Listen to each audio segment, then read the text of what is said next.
So yeah, let's watch the FBI's 10 most wanted explained. The FBI's top 10 most wanted list has helped bring down some of the nation's most dangerous criminals. As for what makes the list special, it only features criminals that the FBI deems to be especially serious threats to society. And to get Speed it up. Oh yeah, I could do that. Still. Let's see how much difference this makes. on it, you basically have to do something extremely messed up or have a very lengthy record of major crimes. Yeah, this works, right?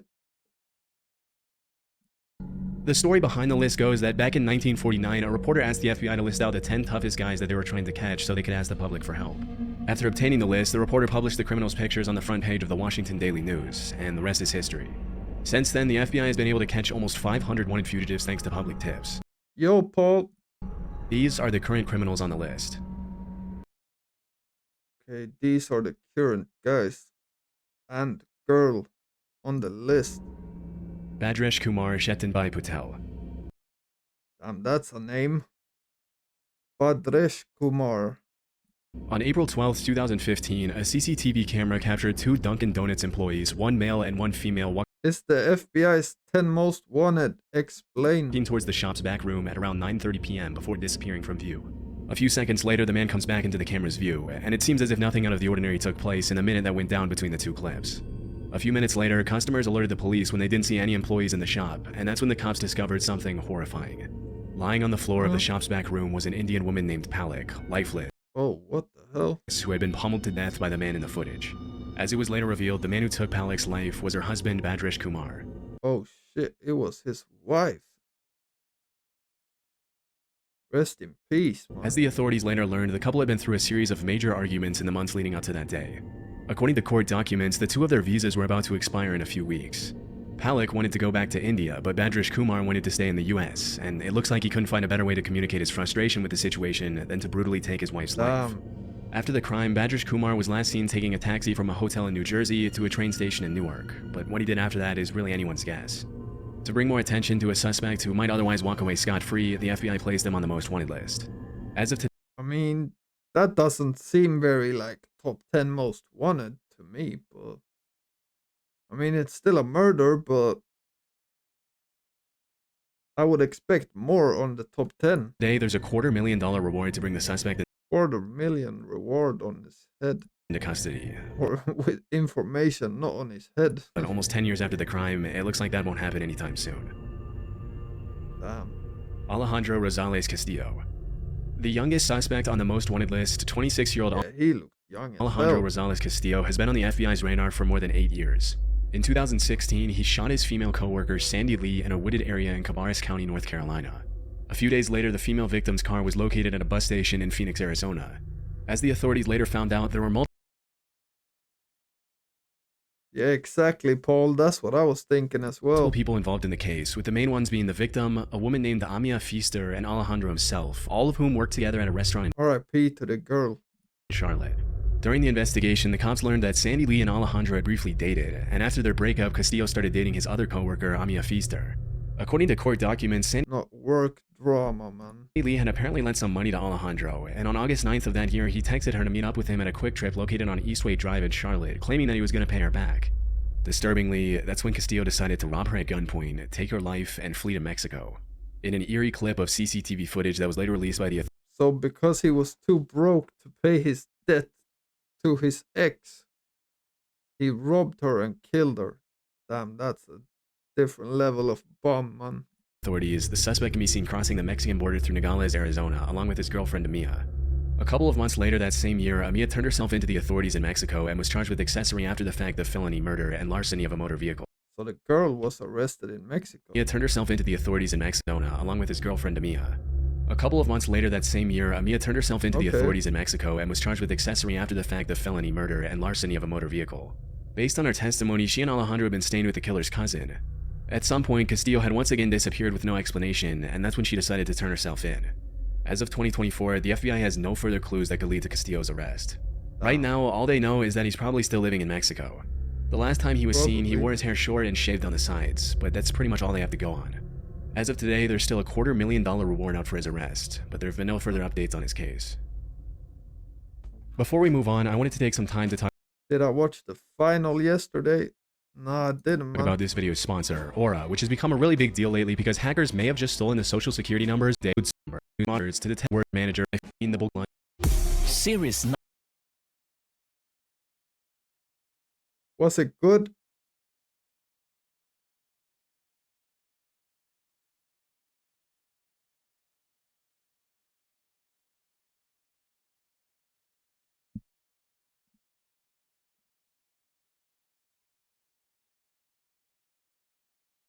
Yeah, no, it was Portugal versus Spain. That's all I knew. 2 years, everyone would forget the future.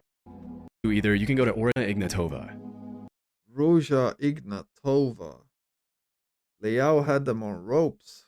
In 2016, the Bulgarian entrepreneur Ruja Ignatova stepped on stage in a beautiful red dress at the Coin Rush global event in Wembley, London. Oh, is this some crypto scam type To talk shit? about her vision for the future of her crypto company OneCoin.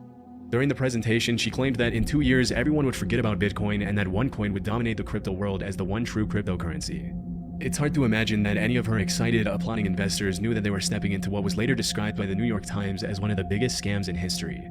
For several From Bulgaria, crypto queen. CR7 equalized at 70 and they won at penalties. Okay. years, Ruja, or the crypto queen as she's known nowadays, promised her buyers a 5-fold and even 10-fold return on their investment in OneCoin. Normally, these kinds of claims are an immediate red flag, but because the entire world was scrambling to get on the crypto action, a ton of investors jumped at the opportunity without thinking twice, resulting in a massive OneCoin buying frenzy. Between 2014 and 2016, OneCoin raked in Not gonna lie, it's gonna take a lot of work to really pull this scam off, though. more than $4 billion from unsuspecting investors. $4 billion. In 2014 and 2016, OneCoin raked in more than $4 billion from unsuspecting investors, with more than $50 million coming from investors in the US. As the investors learned when they bought into OneCoin, the company was pretty much a pyramid scheme in which they were rewarded for recruiting their friends to buy it as well. As it always is. And for a while, the shady multi-level marketing model seemed to be working for Ruja. However, in 2016, a lot of our investors started complaining that they were really It's crazy how much you can fool people just by pretending you got money, man. It's crazy. struggling to sell their OneCoins and that they didn't see how they'd ever recoup their investments. Word started to spread online that OneCoin was a scam, which drew the attention of the media as well as federal investigators. Unfortunately, it was a little too late by then. Less than a year and a half after a presentation in Wembley, Ruja got on a plane from Bulgaria to Greece and was never seen again. Damn, to Greece. Disturbingly, during the investigations, a bunch of really messed up emails written by Ruja were leaked by federal investigators in which the crypto queen made it more than clear that she knew she was scamming people out of their hard-earned money from the very start. In some of her emails, she admitted that the company wasn't actually mining any coins, that her coin was trash, and that her investors were idiots for trusting her. In one of her emails, she proposed That's crazy, man. an exit strategy to her partner Carl Greenwood, which consisted of taking the money, running away, and blaming somebody else for the whole thing. During the investigation, Carl ended up pleading guilty to wire fraud and conspiracy to launder money, for which he was sentenced to 20 years in prison. As it was later Damn, 20 years. He's got the plane with the logo and everything. revealed, the FBI had been on to Ruja long before she fled from Bulgaria, even recruiting her American boyfriend to look into her company's practices for them. After learning about her extremely sketchy business practices and her grand scheme to steal billions of dollars from investors all around the world, she was charged with wire fraud, money laundering, and securities fraud. This promptly landed her a spot on the FBI's most wanted list, becoming only the 11th woman to earn that distinction. 11 women have been on there. Looking into her past to That's find clues as to not what could have much. influenced Ruja to do something so nefarious, federal investigators found some pretty interesting stuff. As it turns out, Ruja was fluent in 4 languages, was extremely intelligent, once had a job at a high-ranking consulting firm, and had been obsessed with fashion and maintaining her image from a very young age. It was only with the benefit of Might be a female psychopath, man. hindsight that prosecutors were able to clearly see how she used all these qualities to carry out her malicious plans. Unfortunately, it doesn't look like the FBI will find her anytime soon. It's been rumored that after fleeing the country, the crypto queen may have drastically altered her appearance with plastic surgery, and is believed to travel with armed guards at all times. Disturbingly, there have also been several allegations that she was murdered by an accomplice, but this hasn't been proven. If she is still alive, the FBI suspects Ruja is traveling on a German passport to the United Arab Emirates, Bulgaria, Germany, Russia, Greece, and multiple countries in Eastern Europe. Considering how elusive she's been since her disappearance almost 8 years ago, it's unlikely the FBI will ever find out what became of Ruja Ignatova. She's probably just done surgery on her whole face, so she doesn't look the same at all. after pulling off one of the largest Imagine pulling off $4 billion. Shit, man. That's a lot of money. financial scams in history. Arnaldo Jimenez.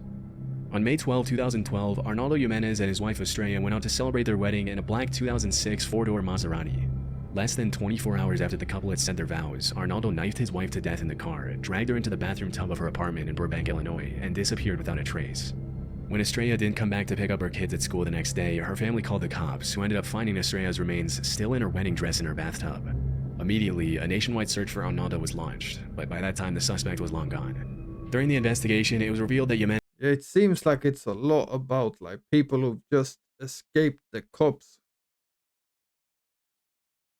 for Arnaldo was launched, but by that time the suspect was long gone. During the investigation, it was revealed that Jimenez had reached out to a friend before fleeing and told Interpol and CIA deal with the mafias and that. Yeah, man. Plus that this is only inside the US. So it's not gonna be like cartel stuff and... if anyone asks where I am, tell them I went to Mexico. Since then, the authorities have received multiple tips that Jimenez may have fled to Durango or Tamaulipas, Mexico, where he's believed to be hiding out with family members. Initially, a $100,000 reward was issued for anyone with information that could lead to his arrest, but 4 years after he was placed on the most wanted list, the FBI increased the reward to $250,000. Burbank police have stated that in the past 12 years, they've received hundreds of tips about Arnaldo's whereabouts, but none of them have led to anything significant. After the crime, investigators traced his phone and determined that he had traveled from Chicago to Tennessee, then to Arkansas, and from there to Hidalgo, Texas, very close to the Mexican border. They were unfortunately unable to determine where he went after that. Probably in Mexico. Police have also revealed that the car in which Arnaldo carried out his heinous crime was never found. If the suspect is ever caught, he'll be spending the rest of his life in prison for first-degree murder and unlawful flight to avoid prosecution. But based on how things have played out since the last time he was seen, it's unlikely Arnaldo will ever pay for his atrocious crime. If these guys are on the top 10 of FBI, then those drill rappers with 6+ bodies in the US, where they should be. That's the point. Vital Ominison. As the leader of one of Haiti's largest and most violent criminal gangs, Craze Barry, Vital Ominison, which do not let his name fool you, he is indeed not innocent, has terrorized This is a Haitian gang leader, the region for years, earning a spot on the FBI's most wanted list for his role in a string of brutal kidnappings and murders. In October 2021, he collaborated with the notorious he ain't innocent. 400 Mawozo gang to carry out the high-profile kidnapping of 17 Christian missionaries in Haiti. Nah, that's evil, man. Disturbingly, 5 of the kidnapping victims were children, one as young as 8 Look how young. months old.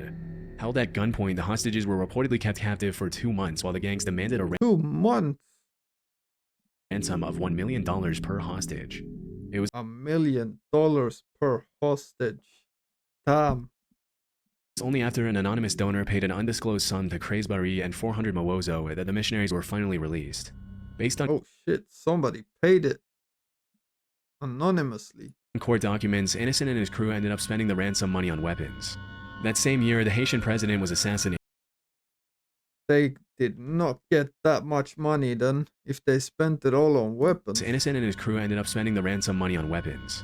That same year, the Haitian president was assassinated, which caused Innocent's influence to grow exponentially in the chaos that engulfed the country. Oh shit. In the aftermath of the assassination, Craze Barry reclaimed new territories and expanded their ranks quicker than the cops could even keep track of. In 2023, Craze Barry boasted an estimated 600 members, many of whom were young children who were involuntarily recruited to serve Innocent's criminal organization. Almost exactly 1 year after the kidnapping of the Christian missionaries, Craze Barry kidnapped 2 U.S. citizens under Innocent's orders, Marie Odette Franklin Oh shit, they kidnapped Americans now as well. and Jean Franklin. Unfortunately, one of the victims did not survive, while the other was held for a $300,000 ransom. R.I.P. man. Somehow, Innocent still managed to walk away scot-free. In April 2024, CNN released an interview where Innocent brazenly showed off his luxury home, which sticks out like a sore thumb in the extreme poverty surrounding him. They're actually interviewing him and shit.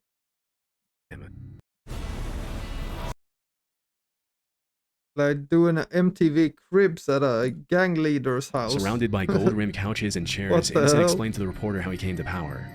In the interview, he shamelessly blamed Haiti's corruption on the country's politicians, refusing to take any responsibility for his own actions. That's always how it sounds though. Interestingly, he also alleged that before becoming the leader of Craze Barry, he had once owned multiple legitimate businesses, including a hotel and a rental car company, but said his companies were destroyed by the government. According to multiple crime analysts, Innocent was once a political activist before he turned to violent crime to maximize his influence. Back in the US, Innocent is wanted by the FBI for an insanely long list of crimes, including kidnapping for ransom, theft, murder, assault, vehicle theft, and destruction of property. There's a $2 million reward for information leading to his arrest. $2 million. But with powerful connections and an armed gang, it'll be pretty tough to ever bring him to justice. Omar Alexander Cardenas. In 2022, the FBI released 2 eerie before and after clips of a man walking into and then running away from a shopping mall area on August 15, 2019. The man seen in the video is 29-year-old Omar Alexander Cardenas, and let's just say that he didn't exactly go shopping in the time that elapsed between those 2 clips. Was that his run?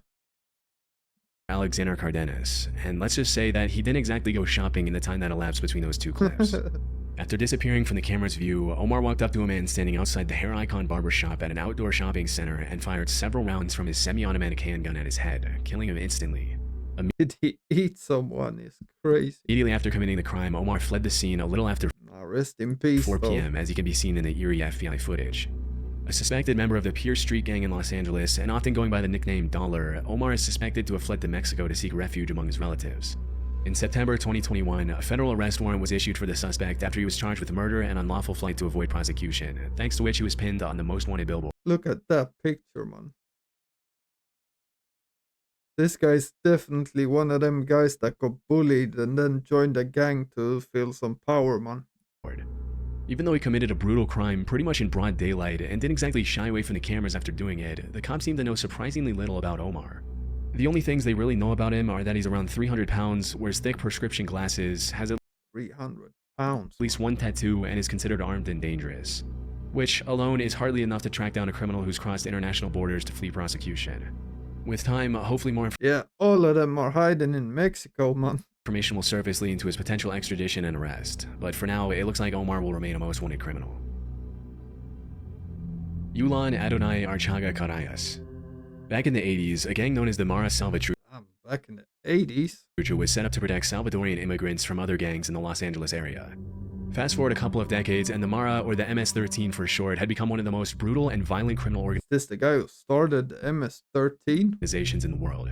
Nowadays, MS-13 has a strong presence in El Salvador, Guatemala, Honduras, Mexico, the US, Canada, and even Spain. They engage in all kinds of criminal activity, from drug trafficking, human trafficking, extortion, murder, and racketeering, often using extreme violence to maintain their influence and control.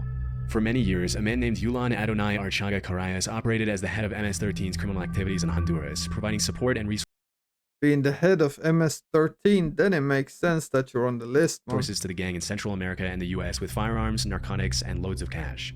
Often operating under his alias Porky, Yulan is wanted by the FBI for trafficking multi-ton loads of drugs through Honduras to the US and for the killing of several rival gang members. Among Porky's colorful criminal charges, you'll find everything from murder to racketeering conspiracy to drug importation to possession of machine guns. Even though he's only around 160 pounds, Yulan is considered one of the most powerful men in Honduras. I'm 160 pounds.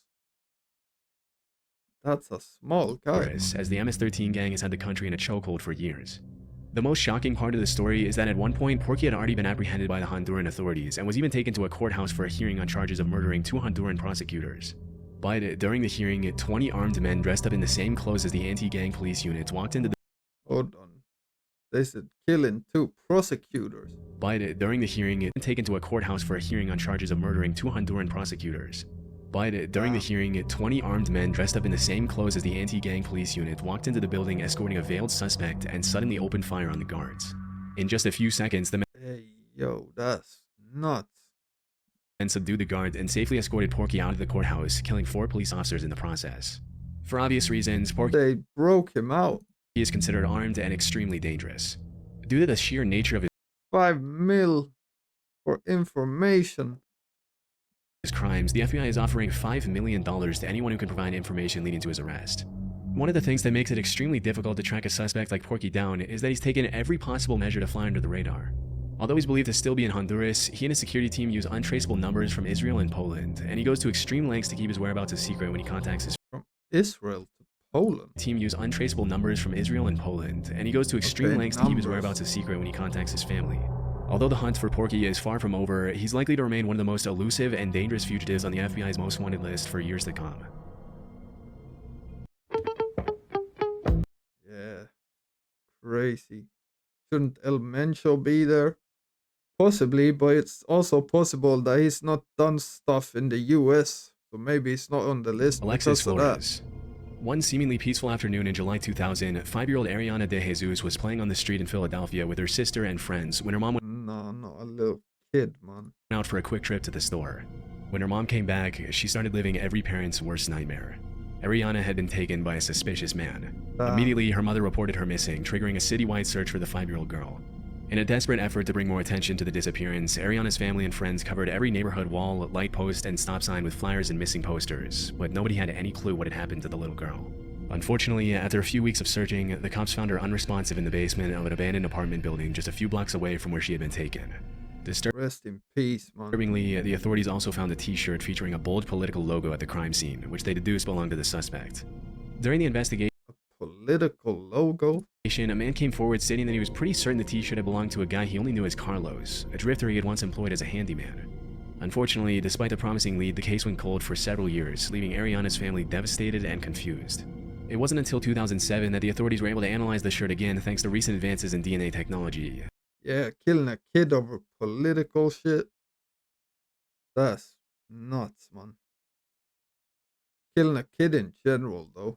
And what they found changed the course of the investigation forever. The DNA in the shirt was a perfect match with that of a man named Alexis Flores, who had been arrested in Arizona in 2002 for shoplifting and in 2004 for forgery. Unfortunately, by the time his DNA was linked to the crime, he had already been deported to Honduras years earlier for other, less serious crimes. As the police would later find, finding Alexis Flores was going to be a lot more difficult than they initially thought.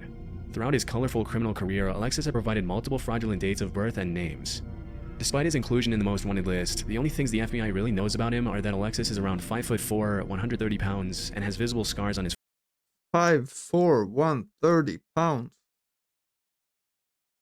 That's why he went after a little girl, man, because he couldn't take down anyone bigger. forehead and right cheek. Due to his crimes, he's Fucking obviously also considered coward, armed man. and extremely dangerous. With a $250,000 reward on his head for the crimes of kidnapping and murder, you would think that someone would have come forward with information on this guy, but 24 years after the crime, Alexis has remained unfound. Wilver Villegas Palomino. The National Liberation Army, or ELN, is a Marxist-Leninist guerrilla insurgency group in Colombia, often referred to as Colombia's last true insurgency and one of Latin America's most powerful criminal organizations. In the past few years, the ELN has expanded aggressively into Venezuela, thanks to which the National Liberation Army now has over 6,000 active members. Interestingly, for the first few decades after its foundation, the group mostly focused their efforts on kidnapping, extortion, and attacking oil infrastructure. But over time, the ELN stopped shying away from drug trafficking and became deeply involved in the international drug trade, earning them the attention of the FBI. In 2023, Wilver Villegas Palomino became the 530th addition to the FBI's most wanted list on multiple serious charges 530th. ranging from narco-terrorism to murder to drug trafficking. Often running under the alias The Hog, Palomino is a high-ranking member of the National Liberation Army who's been involved in a 20-year conspiracy to distribute drugs from Colombia to the US. Thanks to which, a warrant for his arrest was issued back in 2020.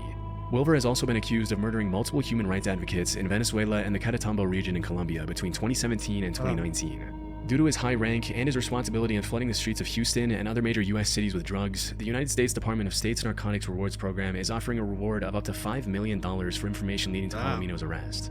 As of today, it's a complete mystery where this guy is, but considering the ELN oversees the production of over 200 tons of drugs which are later distributed 200 tons. worldwide, obviously including the US, it makes sense why he was put on the list.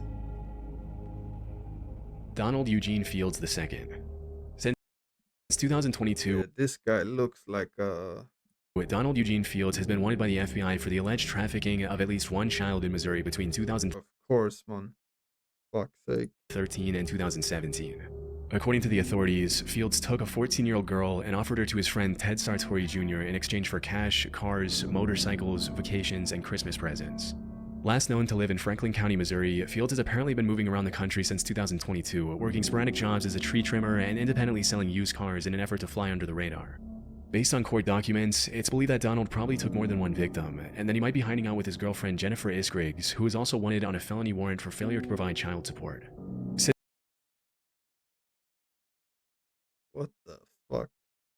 How's he got a girlfriend and she looks like a fucking teenager or something as well? I'm hoping she's older than that, but Since 2022, the cops have received multiple tips indicating that Field spent some time in the Tampa area, and as soon as they heard that, they started running Facebook ads with his face on a most wanted poster to ask for the public's assistance in locating him.